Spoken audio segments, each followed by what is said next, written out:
기쁘시어가 무엇이니까 시험하여 보라. 본문 한번 띄워주시죠. 네, 10절 말씀. 주를 기쁘시게 할 것이 무엇인가 시험하여 보라. 이렇게 말씀하고 있는데요. 여기서 시험하여 보라 라고 하는 이 말씀은 여기 지금 실험실에서 시험하듯이 실험하는 그런 의미가 되겠습니다. 그래서 헬라어로 도키마조라고 그러는데 이 말씀은 세 가지 의미로 우리가 볼 수가 있습니다. 첫째는 규명하다, to identify라고 하는 규명하다라고 하는 의미가 되겠고, 두 번째는 분별하다, to discern이라고 하는 그런 의미가 되겠고, 세 번째는 찾아내다, 좀 가려졌는데 좀 잘못 안 보이는 것 같은데, 그죠? 네. 영상에서 이거 고칠 수 있나요? 지금 안 되나요? 네. 처음에는 규명하다, 조금 잘 안 보이는데요. 규명하다, to identify라고 하는 얘기고, 두 번째는 분별하다, to discern이라고 하는 의미가 있고, 세 번째는 찾아내다, to find out이라고 하는 그런 세 가지 뜻이 있습니다. 자, 그렇다면 과연 우리는 무엇을 시험하여 볼 것인지, 다시 말해서 우리는 도대체 무엇을 규명하고 무엇을 분별하고 그리고 무엇을 찾아내야 할 것인지, 그렇게 할 때 어떻게 하나님께 주를 기뻐하게 될 것인지, 이런 말씀을 우리가 차례대로 인용하며 생각하면서 성찬식과 관련해서 함께 묵상을 해보고자 합니다. 그 다음 넘기시면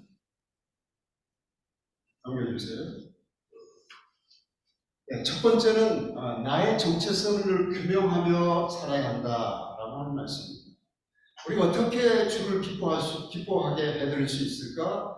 그래서 나의 정체성을 항상 규명할 때 주를 기쁘게 해드릴 수 있다라고 하는 그런 얘기가 되겠습니다. 그래서 시험에보다 첫 번째 우리는 아까 말씀드린 대로 to identify, 규명하다라고 하는 의미인데, 그럼 도대체 무엇을 규명하냐라고 했을 때, 여기서 제가 영어로 표현하는 것은 뭐 이렇게 자꾸 자랑스럽게 표현하는 것이 아니라 굉장히 영어 의미가 우리말 단어의 의미에서 주는 것보다 더 확실하게 분명하게 드러날 때가 있기 때문에 연기를 하는 것입니다.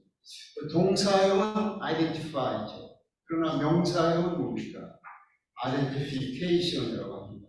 이 identification에서 우리가 흔히 사용하는 말이 뭡니까? ID. 당신의 ID가 뭡니까? 주민등록증을 내보라는 얘기죠. 신분이 뭡니까? 이런 얘기죠. 또 당신의 정체성이 과연 뭡니까? 이런 얘기가 되겠습니다. 그러니까 우리가 어떻게 주를 기쁘게 해드릴 수 있느냐? 가장 중요한 것은 나의 정체성, 나의 신분을 항상 알고 그것을 깨닫고 살아가는 것입니다. 그것을 드러내면서 살아가는 것입니다. 그래서 과연 그러면서 나의 정체성이 뭔가라고 했을 때 오늘 본문의 1절, 2절 말씀에서 이렇게 말씀하고 있는 것을 보게 됩니다. 함께 같이 읽으실까요? 그러므로 사랑이 많은 자와 같이 너희는 하나님을 본받는 자고 그리스도께서 너희를 사랑하신 것 같이 너희도 사랑 가운데 살아라. 그는 우리를 위하여 자신을 버리사 향기로운 제물과 희생제물로 하나님께 드리십니다. 아멘. 그리스도는 누굽니까? 우리 이 본문 말씀 속에서 뭐라고 얘기합니까? 1절, 2절 말씀에 사랑을 받는 자 말씀하고 있습니다. 사랑을 받는 자. 그래야만 하나님을 본받게 된다는 얘기죠. 다시 말해서 나의 정체성, 우리 하나님의 자녀의 정체성은 뭐냐면 내가 사랑받고 있는 자녀다라고 하는 것을 항상 깨닫고 그리고 그런 사람답게 살아가는 그런 하나의 신분, 그런 모습들이 되어야 된다라고 하는 것을 말씀해 주고 있습니다. 그래서 그리스도에는 사랑받는 자녀다. 그렇다면 도대체 얼마나 사랑받는 자녀냐라고 했을 때 오늘 보면 마지막 절에 자신을 버리사 향기로운 제물과 희생제물을 하나님께 드리셨느니라. 누구를 가리켰습니까? 예수 그리스도를 가리켰죠. 그렇습니다. 그리스도 자신이 희생제물로 드릴 정도로 우리 한 사람 한 사람을 사랑받는 자녀로 세워줬다고 하는 사실, 이 놀라운 사실이 우리 한 사람 한 사람의 신분이라는 얘기입니다. 우리의 정체성이라는 얘기입니다. 하나님께서 말씀으로 이렇게 보여주실 때는 우리가 종종 나의 신분과 나의 정체성을 잃어버릴 때가 있었다라고 하는 것을 전제하는 것입니다. 그렇습니다. 우리는 가슴에 손을 얹고 생각할 때 내가 그리스도인으로서, 내가 주의 종으로서, 혹은 목사로서, 선교사로서 나의 신분을 잃어버리고 살아본 적이 얼마나 많은가. 그런 것을 우리가 깨닫는 그런 시간이 되어야 할 것입니다. 그렇게 함으로 인해서 그래서 다시 회복할 때 주를 기쁘게 해드릴 수 있는 그런 삶이 될 줄 믿습니다. 네. 그것을 지금 오늘 말씀해주고 있습니다. 우리의 정체성에 대해서 또 말씀해주고 있는 아주 중요한 성경 구절이 있는데요. 그 다음 한번 보십시다. 고린도전서 6장 15절로 17절 말씀 보게 되면 창녀와 같은 여인을 왕의 부인으로 삼은 자입니다. 자, 말씀을 한번 읽겠습니다. 너희 몸이 시작. 너희 몸이 그리스도의 지체인 줄 알지 못하느냐? 내가 그리스도의 지체를 가지고 창녀의 지체를 만들느냐? 결코 그럴 수 없느냐? 창녀와 합한자는 또 한 몸인 줄 알지 못하느냐? 일러스되 우리 한 육체가 된다 하니 주와 합한자는 한 영이니라. 우리는 창녀와 같은 사람들이었다는 게 주님을 알지 못했을 때, 하나님의 사랑을 받는 자녀가 되지 못했을 때는 창녀와 같이 쓸모없는, 더러운, 버릴 수밖에 없는 그런 존재였다라고 하는 그런 얘기를 지금 전제하고 있습니다. 그럼에도 불구하고 우리를 하나님의 자녀, 사랑받는 자녀 이렇게 만들어주셨다는 것입니다. 그렇게 될 때 주와 합한 자가 됐다라고 하는 얘기입니다.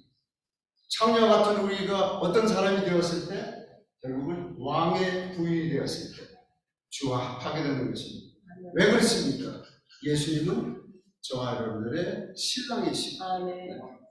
우리는 그분의 신부이기 때문에, 그래서 우리는 왕후가 되는 것이죠. 왕이신 예수님의 신부이니까 자연히 왕후가 되는 거 아닙니까? 그렇게 됐을 때 주와 합한 자가 됐다라고 하는 그런 얘기가 되는 것입니다. 여기 중요한 키워드는 정체성입니다. 그래서 우리의 정체성을 잃어버리지 않는 그런 삶을 살아갈 때 주님을 기쁘게 해드리는 놀라운 역사가 일어나게 될 줄 믿습니다. 자, 그렇다면 이 말씀이 성찬식과 어떻게 관련이 되겠습니까? 성찬식과 관련해 볼 때 그 다음에 보면 떡이나 혹은 빵과 포도를 먹고 마심으로 그리스도의 사랑과 희생을 통해 어떻게 사랑받는 자녀가 되었으며, 혹은 창녀 같은 자가 어떻게 왕후가 되어 주와 합한 자가 되었는지 우리의 정체성을 규명하는 예식이 바로 성찬식이다, 이렇게 말씀을 드릴 수 있습니다. 오늘의 말씀과 연관하는 말씀입니다. 그렇지 않습니까? 그렇습니다. 내가 사랑받는 자녀가 됐고 왕이신 그 주님의 신부가 됐다라고 하는 이 사실을 깨닫는 것, 그것이 바로 성찬식과 깊은 관련을 갖게 되는 것입니다. 이와 같은 성찬식에 임하면서 나의 정체성을 시험해보는, 그리고 스스로 규명해보는 그런 시간 되시기를 우리 주님의 이름으로 축원합니다.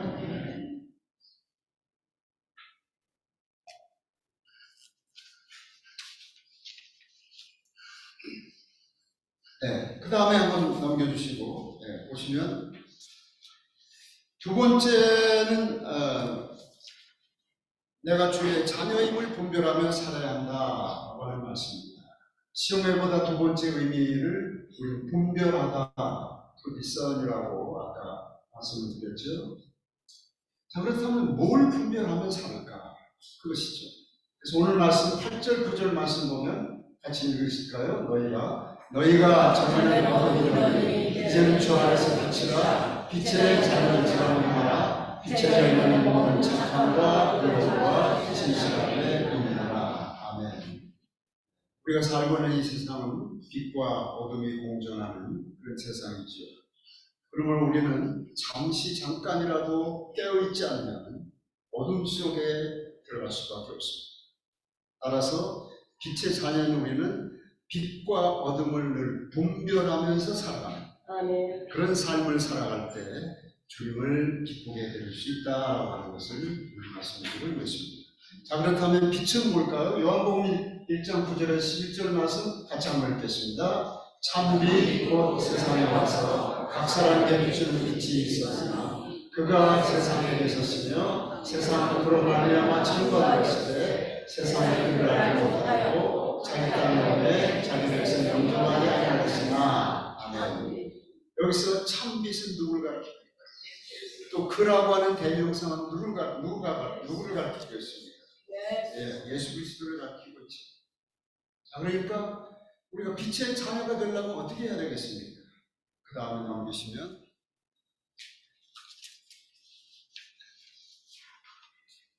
빛이신 예수 그리스도를 퍼뜨린 자가 되는 것입니다. 이것이 바로 빛의 자녀라는 얘기죠. 우리가 세상에서 착한 일을 하는 거나 혹은 좋은 일을 하는 것이 아닙니다. 그것이 빛의 자녀가 되는 것이 아닙니다. 빛의 자녀라고 하는 것은 빛이신 예수 그리스도를 통해서 내 자신 안에 어두운 것, 옛 것들을 날마다 죽이고 그리고 책망하는 그것이 바로 빛의 자녀의 모습이다 하는 얘기죠. 그리고 세상을 빛과 어둠 속에 있는 이 세상 속에서 분별하며 살아가는 빛의 자녀의 모습인 것입니다. 이 말씀과 성찬식을 우리가 관련해서 생각해 볼 때, 그렇다면 이 말씀이 어떻게 성찬식과 연관을 할 수 있을까? 자, 주님의 몸인 떡과 주님의 피인 그 포도주를 먹고 마시는 것이 우리의 성찬식이라고 말할 수 있는데요. 자, 그렇다면 무엇 때문에 빛이신 그분의 몸이 지키시고 무엇 때문에 그분의 피를 흘리셨는지를 알고 자신의 어둠, 자신의 내 안에 있는 모든 옛 것들을 죽이고 책망하고 그리스도의 빛을 드러내는 예식이 바로 성찬식이다라고 말씀을 드릴 수 있겠습니다. 그러니까 오늘 이 시간에 우리 성찬식에 임하면서 어떤 마음의 자세를 가지고 임해야 되겠습니까? 내 안에 있는 어두운 것들, 나도 모르게 이 빛과 어둠 세계에서 공존하고 있는 이 세상 속에서 그 어둠이 들어온 것들, 무의식적으로나 또 의식적으로나 들어온 모든 어두운 것들, 더 나아가서 나의 나의 교만함, 나의 모든 것들, 이런 것들을 분별해내서 회개와 결단을 하는 그런 시간이 바로 성찬식이 될 수 있기를 간절히 원합니다. 이렇게 할 때만이 진정 주를 기쁘게 해드리는 삶을 살아갈 수 있다라고 하는 그런 말씀입니다. 세 번째로 마지막 세 번째로 적극적으로 주를 기쁘시게 하는 일이 무엇인가 찾아내어야 한다 하는 그런 말씀입니다. 시험해보다라고 하는 세 번째 의미가 찾아내다, find out이라고 얘기했습니다. 아주 중요한 얘기죠. 적극적인 삶입니다. 우리는 매 순간순간마다 어떻게 하면 주를 기쁘시게 하는 일인가라고 하는 것을 자꾸 find out, 찾아내야 됩니다. 내가 할 수 있는 일이 뭐고 또 세상 속에서 필요로 하는 것이 진정 무엇인가 하는 것들을 영적인 안목으로 민감한 눈으로 자꾸 찾아내는 것. 우리가 세상 사람들과 같이 먹고 마시고 하는 것을 찾아내는 것이 아니라 세상 사람들이 즐기고 좋아하는 것들을 가는 것이 중요한 것이 아니라 세상 사람들과 만나 교제하는 것이 중요한 것이 아니라 또 믿는 사람들끼리 쓸데없이 먹고 마시고 이런 일들을 가지고 얘기하는 것이 아니라 매 순간순간마다 내가 살아있는 동안 주님 만나는 그 순간까지 무엇을 찾아야 될 것인가, 무엇을 내가 찾으면 주님을 기쁘게 해드릴 수 있을 것인가, to find out, 찾아내는 삶, 적극적인 삶이지. 근데 아무리 생각해봐도 그것은 복음 전파하는 일밖에 없다고 생각합니다. 그래서 우리가 모이지 않았습니까? 복음 전파하는 이외에 다른 어떤 일도 주를 기쁘시게 하는 일이 없다고 믿습니다. 여러분들은 동의하십니까? 아멘. 다시 말해서 주를 기쁘시게 하는 일은 선교적인 삶을 살아가는 것이라고 말할 수 있겠죠. 자, 성경 두 군데 한번 봅니다. 사무엘상 12장 22절을 빨리 한번 읽겠습니다. 시작. 여호와께서는 너희를 자기 백성으로 삼으신 것을 기뻐하셨으므로 자기 백성 삼으니. 네, 여기 중요한 것은 무엇을 기뻐하셨다고 그랬습니까? 자기 백성으로 삼으신 것을 기뻐했다고 그랬습니다. 이 자기 백성으로 삼은다라고 하는 말이 뭡니까? 복음 전파하는 것입니다. 주를 증거하는 거 아니겠습니까? 그래서 하나님의 자녀가 되고 더 나아가서 하나님 나라를 이루어 나가는 것이 바로 주를 기쁘게 해드리는 일이다라고 말씀하고 있습니다. 곧 선교적인 삶을 살아가는 것이 말하는 것이죠. 또 이사야서 46장 10절로 11절 말씀 같이 읽겠습니다. 좀 길지만 아주 중요한 구절입니다. 같이 읽겠습니다. 내가 시초부터 종말을 알며 내가 알지 아니하기를 내적부터 모르거니를 나의 뜻이 설 것이니 내가 나의 모든 기뻐하는 것을 이루리라 하였노라. 내가 동쪽에서도 사랑하는 알진심을 불며 먼 나라에서 나의 뜻을 이룰 사람을 부를 것이라. 내가 말하였은즉 반드시 이룰 것이요 계획하였은즉 반드시 시행하리라. 여기 분명히 말씀하기를 내가 나의 모든 기뻐하는 것을 이루리라 이렇게 말씀하고 있습니다. 그러면서 그 나의 모든 기뻐하는 것이 무엇인가 하는 것을 그 밑에 바닥에서 설명을 해주고 있는데요. 동쪽에서 사나운 날짐승을 부르며 무슨 말이에요? 반드시 동쪽이라고 해서 지리적인 의미는 아니에요. 멀리 있는 우리가 알지 못하는 그 동쪽, 그곳에서 사나운 날짐승, 주를 알지 못하는 사람들, 저와 여러분들도 주를 알지 못했을 때 사나운 날짐승과 같이 이리 뛰고 저리 뛰는 사람들이 아닙니까? 그 이방인들, 그들을 부르며 또 먼 나라에서 나의 뜻을 이룰 사람을 부를 것이다. 먼 나라에 있는 하나님을 알지 못하는 사람들, 영혼들, 죽어가는 영혼들, 지금도 아직도 주를 알지 못하는 그 영혼들, 먼 나라에 있는 그 영혼들에서 나의 뜻을 이룰 사람, 그것이 바로 나의 모든 기뻐하는 것이다 라고 말씀하고 있죠. 곧 선교적인 삶을 살아가는 것이라고 말할 수가 있겠습니다. 이런 삶을 살아갈 때 적극적으로 이런 것을 자꾸 찾아내고 또 내가 할 수 있는 일이 무엇이고 이런 것들을 적용하고 이런 것들에게 복음을 전파하고 이렇게 하는 것이 바로 주를 기쁘게 해드리는 일이다라고 말씀을 하고 있는 것입니다. 그러므로 우리는 이렇게 쉽게 표현할 수가 있습니다. 그 다음 넘으시죠. No cross, no salvation. No mission, no salvation. 무슨 말입니까? 십자가 없이는 구원이 없고 선교, 복음 전파 없이는 구원이 없다라고 해요. 어저께 그 홍문수 목사님 말씀과 굉장히 일맥상통하는 그런 얘기라고 볼 수 있겠습니다. 십자가의 구속 사건이 있다 할지라도 그 구속 사건을 전파해 주는 이가 없다면 어떻게 구원이 없는 것이죠. 구원받을 수가 없는 것이죠. 그렇지 않습니까?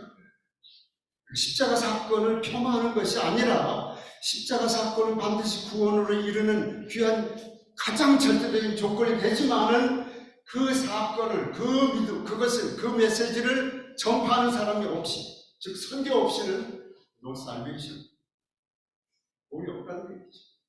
그렇게 얘기할 수가 있는 것입니다. 여러분들 동의하십니까? 네. 어떻게든 큰 소리로 얘기하는데 오늘 작은 그렇습니까? 그렇습니다. 이 말씀과 우리 성찬식과 연관해봅니다. 우리가 잘 아는 성찬식 때마다 우리가 늘 읽는 고린도전서 11장 26절 이런 말씀을 나옵니다. 같이 읽겠습니다. 너희가 이 떡을 먹으며 이 잔을 마실 때마다 주의 죽으심을 그가 오실 때까지 전하는 것이다. 아멘. 이 성찬식을 우리가 할 때마다 마지막에 결론 부분, 이 떡을 먹으며 이 잔을 마실 때마다 그의 죽으심을 그가 오실 때까지 전하는 것. 그것이 바로 주를 기쁘게 해드리는 삶이라고 말씀하고 있는 것입니다. 그러면 우리는 이런 구호를 항상 기억하고 싶습니다. 그날까지 함께, 주님 오시는 그날까지 우리 모두 함께 주의 복음의 전사들이 되어 줄 것입니다. 그러므로 우리가 성찬식에 참여하는 모두가 주께서 다시 오시는 그날까지 함께 주의 복음을 전하는 선교적인 삶을 살아가도록, 주를 기뻐하시는 삶을 살아가도록 다짐하는 이 복된 시간 되시기를 주님으로 축복합니다. 이제 우리 성찬식 시작하겠습니다.